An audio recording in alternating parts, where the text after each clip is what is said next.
Hola, buenos días. Sí, mi nombre es Leticia Suárez, yo soy gastroenteróloga. Vamos a pasar a discutir en el módulo de gastrogeriatría un paciente con alguna discusión sobre el aspecto nutricional en el adulto mayor. ¿Sí? Buenos días para todos. Primeramente yo quiero presentar a los integrantes de esta mesa. La doctora Natalia Yadó, que ya fue presentada, médico geriatra, es profesora adjunta del Departamento de Geriatría y Gerontología.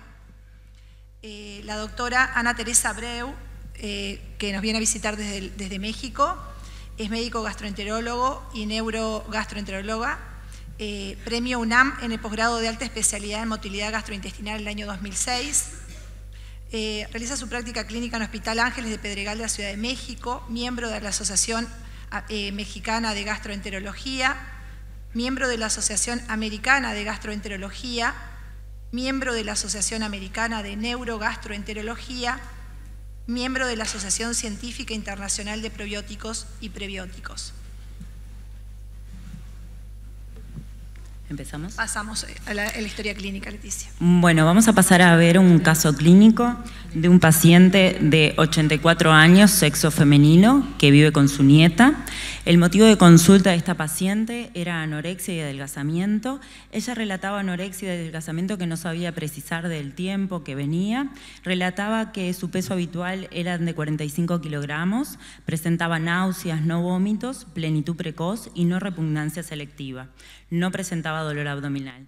Desde hace un año presentaba concomitantemente con los anteriores síntomas glositis, estomatitis angular y odinofagia. Esta paciente no presentaba disfagia, pero quiero recalcar que fue de muy difícil interrogación, dado que la paciente nos señalaba que ella cada vez que intentaba deglutir un alimento sentía intenso dolor a nivel de faringe. Se le interrogaron otros elementos de disfagias de origen alto, como podría ser reflujo nasal, tos con la alimentación, ¿sí? Los cuales dieron negativos, y la paciente en ningún momento decía que el alimento se le trancara en la zona alta, ni habían otros hallazgos. De esta paciente tenía como un antecedente de la enfermedad actual una prótesis dentaria, que en el 2016 había sufrido una micosis en la prótesis dental. Desde entonces, a pesar del tratamiento de la prótesis, ella relataba una molestia en la masticación con una disminución de las ingestas, lo cual la llevó a comer solamente licuados de verduras, ¿sí? Y evitar totalmente el consumo de carnes. Del tránsito digestivo bajo destacamos que era totalmente normal.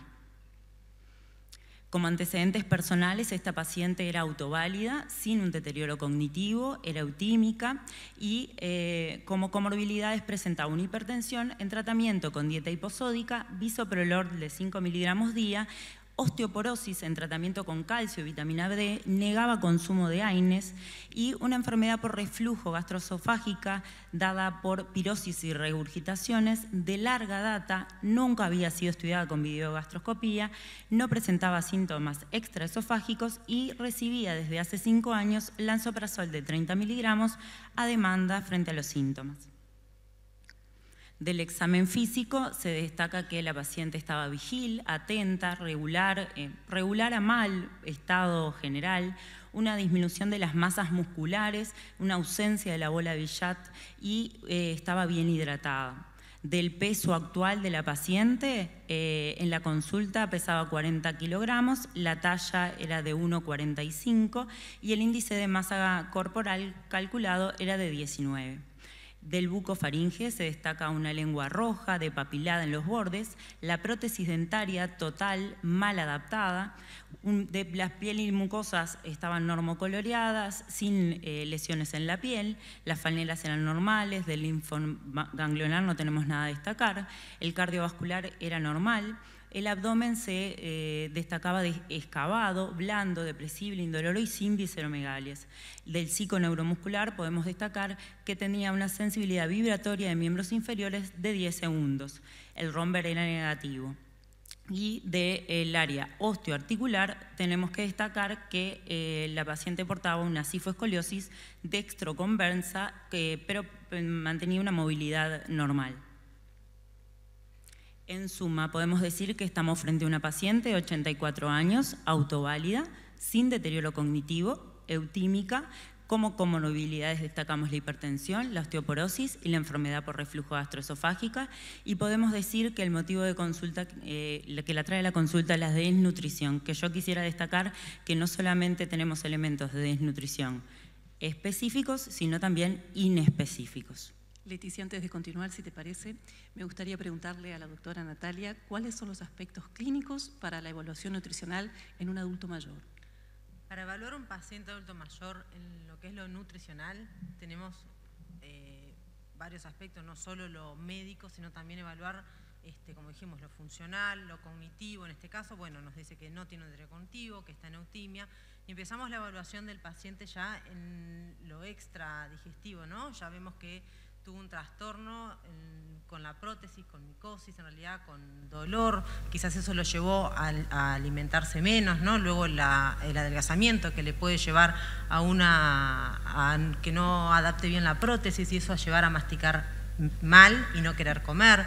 Existe también en el adulto mayor trastornos anosmia, ¿no? Trastornos en el gusto, en el olfato, que llevan a que se alimenten menos, ¿no? Y luego, bueno, los trastornos digestivos que van apareciendo, que bueno, si bien en el interrogatorio acá no aparecieron ningunos otros, en realidad valorar tanto el trastorno digestivo alto y bajo, valorar la función, si el paciente puede acceder a la comida, puede cocinarse, puede irse a comprar los alimentos, si se alimenta solo, si come acompañado. El alimentarse solo lleva a no querer alimentarse, a comer menos, al no sentir ganas de sentarse a comer frente a un plato, entonces ahí ya no nos cumplen las 4 comidas. Y tener en cuenta eso, ¿no? Nuevamente lo digestivo importa, pero bueno, son multifactoriales las causas que llevan a una desnutrición, sobre todo crónica en el adulto mayor. La farmacia, la polifarmacia que tienen, la intolerancia a fármacos, entonces todo ello lleva a que de manera multifactorial sean varios los factores que nos hablen de la desnutrición o una malnutrición en un paciente adulto mayor. Y no olvidarnos, Natalia, no solo de lo que vemos en los exámenes, en la paraclínica, en el examen físico, en el momento, de eso que decías, ese entorno que en ese momento, con el paciente enfrente y con el caso de agudo, de emergencia, no vemos, ¿no? En cuanto a la valoración al examen físico, si bien ahí evidenciaba una desnutrición proteico-calórica, los adultos mayores ya tienen, más allá de una desnutrición, una sarcopenia, ¿no? Una disminución de la masa muscular. Y eso nos lleva también a que el índice de masa corporal, cuando uno lo haya, en realidad los valores para el adulto mayor sean diferentes al adulto joven, ¿no? Primero que la talla, una talla que está disminuida, es una paciente con osteoporosis, una cifosis tenía, eso nos disminuye la tasa y ya el valor del índice de masa corporal nos da diferente. Entonces tener los valores de registro como el adulto joven para hablar de desnutrición o sobre todo también sobre obesidad o malnutrición, nosotros le decimos la desnutrición, una malnutrición sarcopénica, en realidad una obesidad, que igual también es desnutrición, los valores de bajo peso, de alto peso son diferentes para el adulto mayor. Y en cuanto a la paraclínica, lo mismo, ¿no? El paciente, bueno, tenemos valores de paraclínica que nos orientan a desnutrición, ¿no?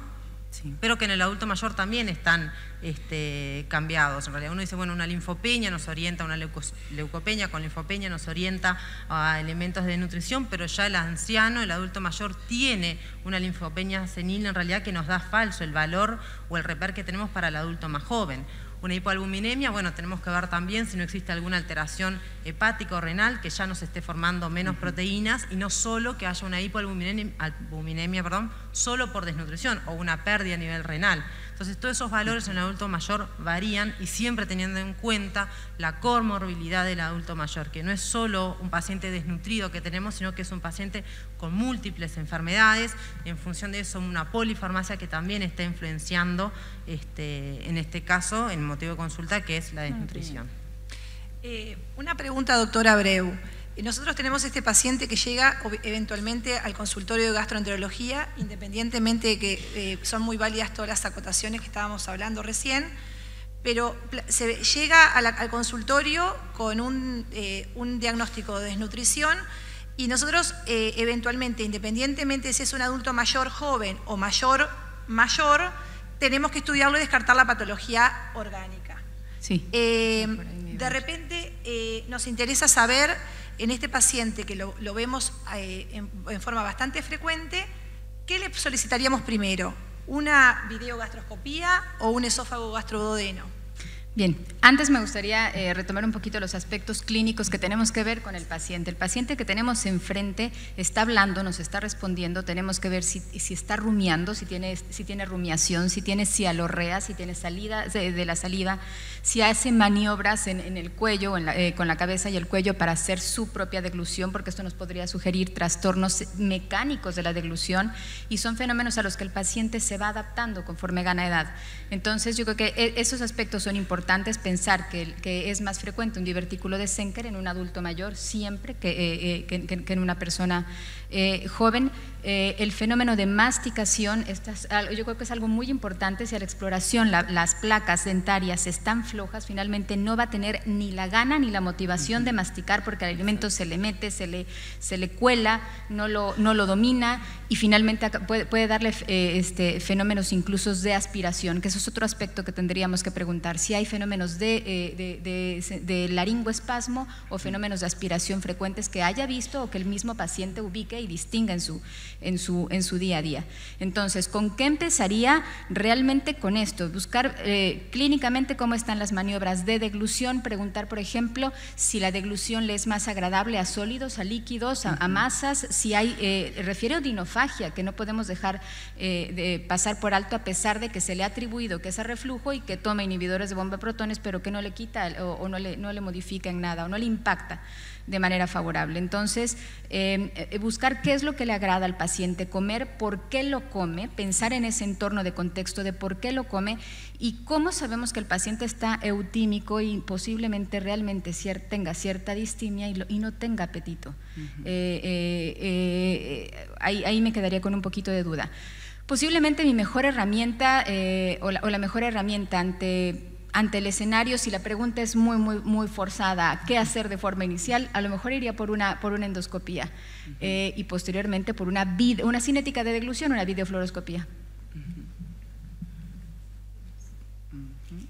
Pasamos a la votación para recordarles, si alguno llegó más tarde, primero hay que ingresar en la app, en el interactivos, votar.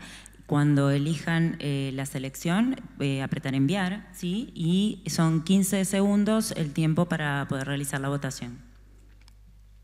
De las opciones, como planteo etiológico de la malnutrición de este paciente, planteamos opción A, patología neoplásica gastrointestinal; B, disminución de la calidad y cantidad de las ingestas; C, trastornos masticatorios; D, trastornos deglutorios; y E, ¿todos son correctos?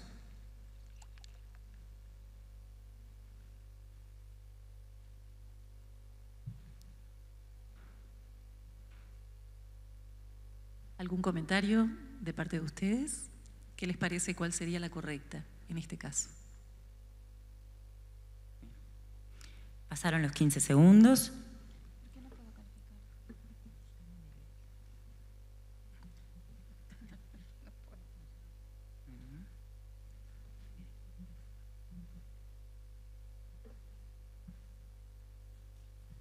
Plantearon la opción E como la más votada. ¿Todas las anteriores? Sí. ¿Alguno de los panelistas de la mesa quiere hacer alguna acotación? ¿Hubieran agregado algún otro estudio? Como decía la doctora, un estudio de la deglución hubiera sido algo importante de tener de este paciente, dado lo difícil que es en el interrogatorio de estos pacientes, todo el tema del mecanismo de la disfagia orofaringia y de lo frecuente que es en estos pacientes adultos mayores justamente la patología de disfagia orofaringia, aun cuando sea funcional o por patologías orgánicas como el divertículo de Zenker. Pasamos al siguiente. Rosa tiene una pregunta. Ahí va. Sí. Volvemos a la importancia que tiene la semiología.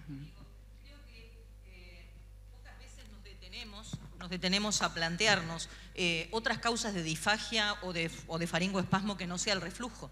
Y yo creo que en la medida en que uno se lo plantea, lo encuentra. O sea, ese es el tema. Realmente la prevalencia de los trastornos deglutorios, de la disfagia orofaringea en el paciente añoso es alta.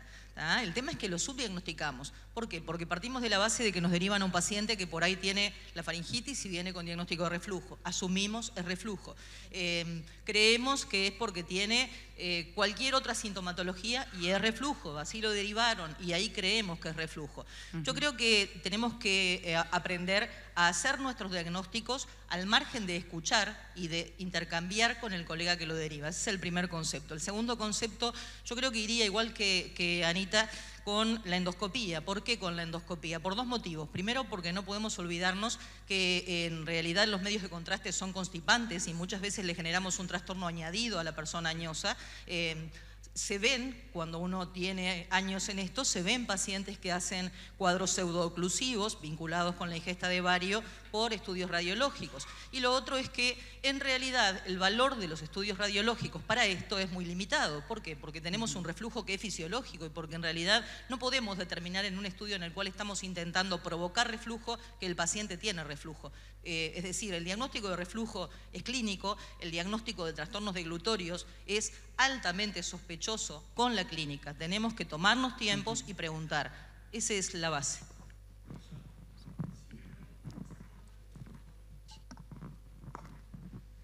Una pavadita, si no es uno mismo el que va a hacer la endoscopía, avisarle al endoscopista que estamos pensando que puede tener un divertículo para que no se lo lleve puesto y haya una complicación fea. Claro, porque va a ser muy alto. Y quedó la pelota picando en el área. Yo no sé si tiene anemia, supongo que está anémica la señora. No.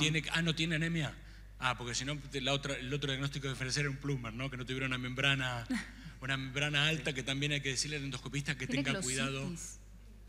Tiene glositis, tiene keilitis y tiene disfagia alta, entonces, pero cuidado, si uno no es el endoscopista, decirle al endoscopista, cuidado, puede tener un divertículo de Senker, entonces cuidado al ingreso. Una pavadita, pero puede ser importante. La siguiente pregunta es, ¿qué estudios paraclínicos solicitaría? Un poquito ya lo estuvimos charlando. Pasamos a la votación.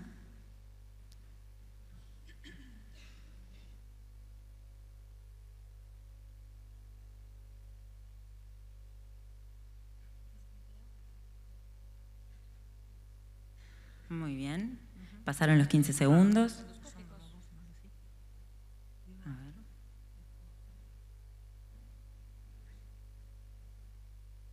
Muy bien, todas las opciones son correctas. Sí, yo, en verdad, esta paciente, les cuento, yo la viví, es una paciente que vi en policlínica y que en verdad cuando me llega a la consulta, me llega ya con un esófago gastroduodeno realizado, ¿sí? Y sí, el hallazgo particularmente, ahora les cuento, voy a pasar una más adelante solamente para que lo vean, que esta paciente en el esófago gastroduodeno se describía una posibilidad de un divertículo, ¿sí? Que después lo vamos a analizar.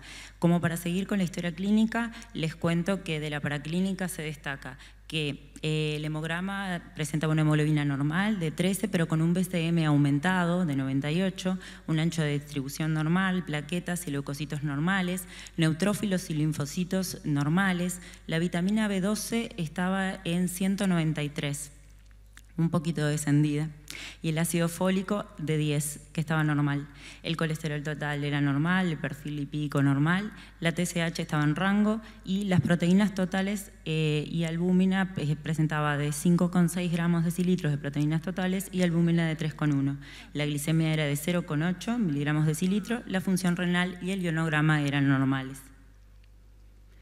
De la paraclínica que habíamos solicitado, la videogastroscopía nos decía que estaba sin lesiones y en el contexto de que había venido un resultado de una vitamina B12 baja, le habíamos solicitado realizar un mapeo gástrico. La anatomía patológica nos decía que había una gastritis crónica no atrófica, sin metaplasia y el Helicobacter pylori era negativo.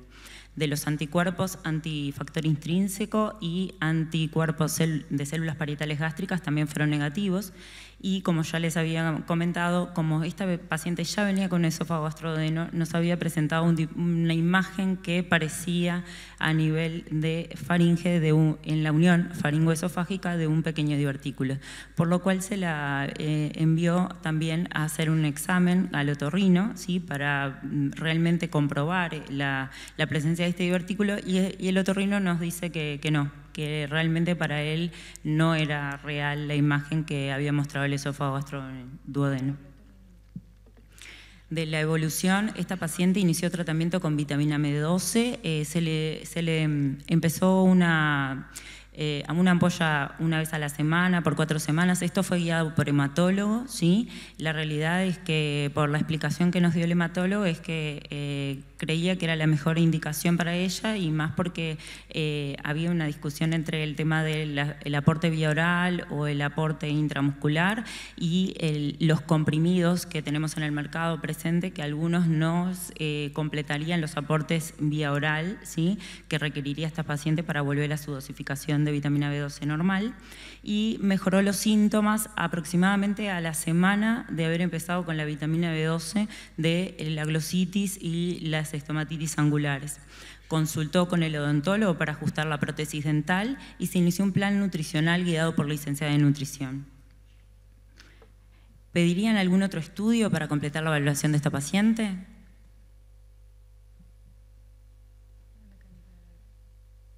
Le pregunto a la mesa si alguno quiere hacer alguna puntualización de algún otro estudio para solicitar. Yo quiero nada más hacer una pregunta. El apoyo de otorrino o el otorrinolaringólogo realmente, o sea, hago la pregunta abierta, ¿realmente ustedes recurrirían a esa valoración? En mi país es muy común, y por ejemplo en reflujo tenemos mucho el abuso diagnóstico por parte del otorrino, incluso para reflujo. Y realmente cuando se busca no hay concordancia entre lo que la impresión diagnóstica del otorrino. Me quedaría más con una imagen diverticular que con la apreciación subjetiva del otorrino de decir que no existe un divertículo. E insisto, retomar, en retrospectiva todo es más fácil, o sea, volver a la clínica y ver si el paciente estaba rumiando, preguntarle si regresa alimento, si es frecuente, porque eso me daría más soporte hacia un divertículo más que creerle a un otorrino, perdón, no es ¿Considera que sería algún estudio que me pudiera complementar más la evaluación de este divertículo? A mí me apoyaría muchísimo más una mecánica de la deglución, una cinética de la deglución, porque el hacer esófago gastroduodenal solo es temporal, es como un parpadeo finalmente, no hay una continuidad. En cambio, una cinética de la deglución es la película en contexto global, y me permite saber cómo es que el paciente está deglutiendo, incluso si tiene movimientos que puedan ayudar a la deglución. Cuando habla de la dinámica de la deglución, ¿estamos refiriéndonos a cualquiera de los estudios dinámicos o alguno en particular como videolaringoscopía? Videofluoroscopía, claro. Sí. Bien, perfecto. La doctora Krugers, que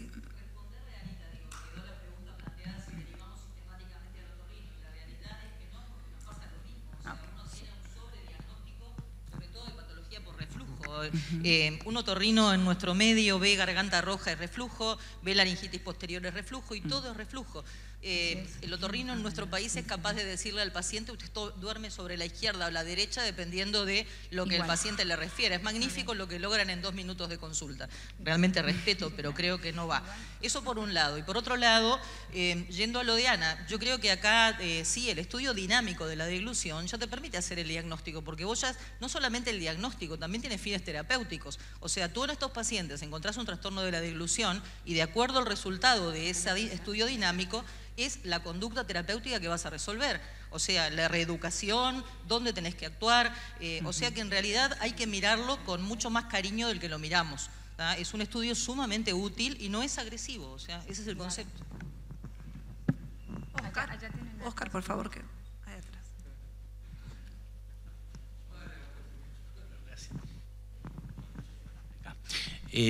Yo me quedé en algunas de atrás, disculpen. Algunos datos. La dosificación de B12 en el adulto mayor es muy dificultoso porque tiene una variabilidad individual e interindividual, para lo cual el punto de corte hoy por hoy en el adulto mayor es 300. Menos de 300 hay déficit B12. Muchas veces cuando tenemos dudas o tenemos valores que están en la zona gris, como siempre decimos, entre 200 y 300, a veces lo que utilizamos es la homocisteinemia.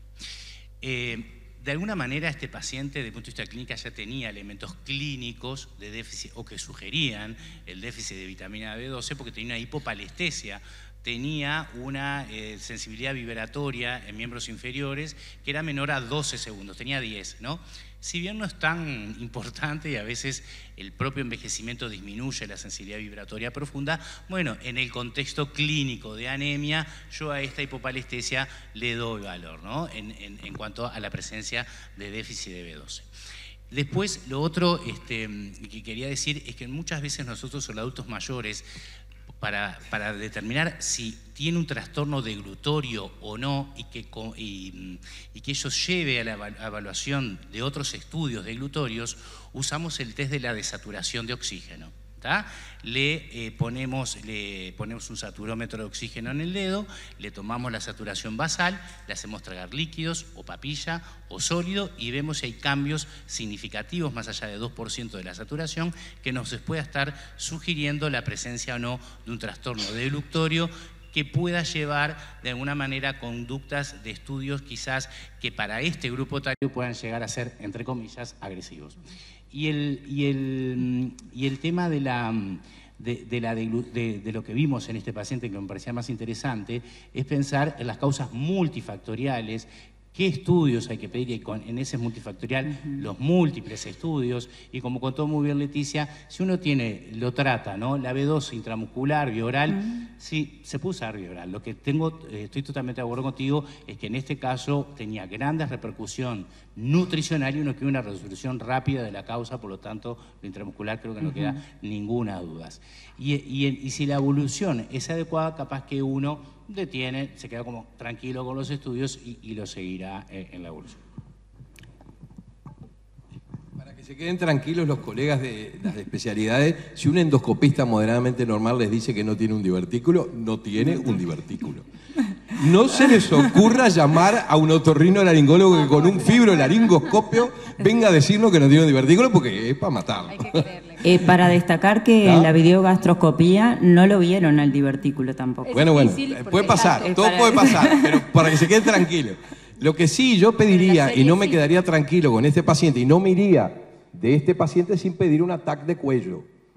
Eso sería lo que le haría a este paciente. Una paciente caquéctica con 40 kilos, digo, un ataque de cuello es lo que me dejaría tranquilo. Y una endoscopía que me diga que no tiene un divertículo y punto. Pero los parámetros nutricionales están bastante decentes en ella, a pesar de que come papilla de vegetales. Sí, si lo recuerdan, es una paciente que previamente pesaba 45 kilos. No hay una gran diferencia. Yo sé que en el adulto mayor los parámetros cambian muchísimo y que a nivel de índice de masa corporal esta paciente está en un sitio de riesgo, pero si uno hiciera el índice de masa corporal también con su peso habitual, ella ya estaba en un índice de riesgo en ese momento. ¿Seguimos para ser puntuales, Leticia? Bien. Ahí va, perfecto. Vamos a ver la votación. No solicité electrocardiograma.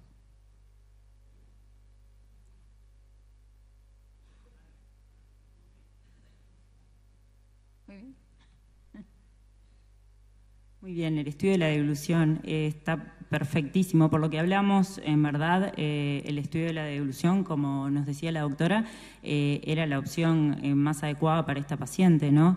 Porque la realidad es que tenemos que valorar realmente si esta paciente presentaba una disfagia o no.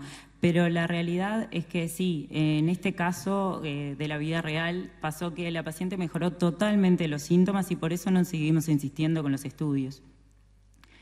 Como próxima pregunta tenemos, ¿cuál de los siguientes parámetros humorales solicitaría para evaluar la desnutrición? Pasamos a la votación.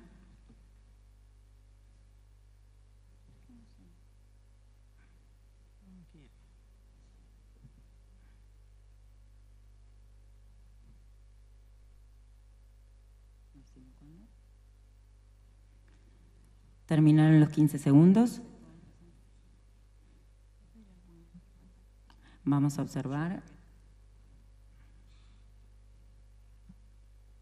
Me cuesta, 50-50. Opción E y opción, ¿cuál es la rosa? La albúmina, opción A, albúmina, y opción B, ¿qué era? No, la B dice prealbúmina. No, la E está muy bien, está bien. Todos son correctos, la E. Bueno, sí, en verdad, bueno, les muestro la opción correcta. consideramos que todos son correctos, si bien me gustaría que la mesa discutiera un poquito el valor de estos parámetros y la realidad de cuando estos parámetros están alterados, tal vez estamos llegando medio tarde, ¿no? Sí, como había dicho al principio, en realidad, si bien son parámetros que nos orientan en conjunto con la clínica a desnutrición, teniendo en cuenta a los adultos mayores con múltiples enfermedades, con sus tratamientos, muchas veces son causa de otra o de varias enfermedades. Como le dije, la proteína, la albúmina, puede estar disminuida o porque no se forma, estamos bien por la desnutrición, pero también por pérdidas, ¿no? Con otras patologías. Lo mismo pasa con una linfocitosis, que ya muchas veces lo encontramos disminuido en los adultos mayores. Y lo mismo pasa con el colesterol. Más allá, obviamente, que insistiendo en lo... ya que estoy hablando, insistiendo en lo orgánico, que tenemos que buscarlo en un paciente de 84 años, que tiene un trastorno masticatorio, que seguramente, por más que diga que está en autismo, un paciente que no puede comer bien hace un año, que solo está con verduras, que está masticando mal. Lo afectivo hay que valorarlo en realidad. No decir, bueno, es solo afectivo y nada más. Está bien buscar, está bien hacerle estudio, pero insistir en lo afectivo, que la depresión es causa de desnutrición, antes de seguir haciéndole, sobre todo, estudios invasivos, y en función de los 84 años y de la función del paciente, le pedimos para clínica en función de qué, ¿no? Estudios invasivos en función de qué es lo que voy a encontrar. Si bien muchos de los parámetros, y como dijo Oscar, la vitamina B12 también es un parámetro, tiene valores diferentes en adultos mayores, y estos exámenes también, valorar lo afectivo y no solo quedarse con buscar algo orgánico en realidad. No dejarlo de buscar, pero bueno, valorar las otras cosas. Y bueno, tratar de mejorar el estado de ánimo y ver si mejora el estado nutricional del paciente también.